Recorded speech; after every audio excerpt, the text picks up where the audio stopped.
A man's been jailed for trafficking vulnerable workers to Derby and treating them as slaves. The judge said Miroslav Bily was a parasite who degraded his 5 victims. Well, it's the latest in a whole string of shocking modern slavery cases across the East Midlands this year. Our social affairs correspondent Jeremy Ball's been following them all.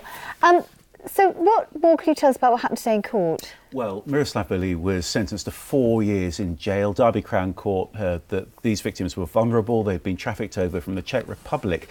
They'd then been put to work in a restaurant, in a garage, even on decorating jobs. Now, the police say that Bily paid them as little as 35 pence an hour. He kept the rest of their earnings for himself and also to pay off his debts. They were living here at this house on Osmaston Road, which didn't have any heating and had dangerous electric wiring. One man even asked to move out to this squalid caravan so he had somewhere to shower.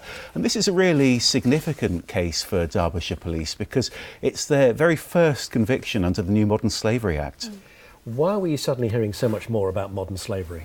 Well, it's because that new law prompted a crackdown that's unearthed some really shocking cases. In fact, the police in Nottingham have even dealt with 3 separate cases where Polish men have been sent to work at Sports Direct and then forced to hand their earnings over to the criminals that controlled them.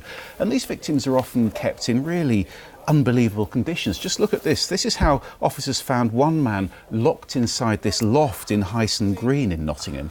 And now actually the fight against modern slavery is being led from Nottingham too. That's being done by a new national agency called the GLAA, whose chief executive says that some of the female victims are even forced to choose between prostitution or having sham marriages or donating their organs. So really horrific stuff. It's awful, Jeremy. Certainly Thank you. Thank you.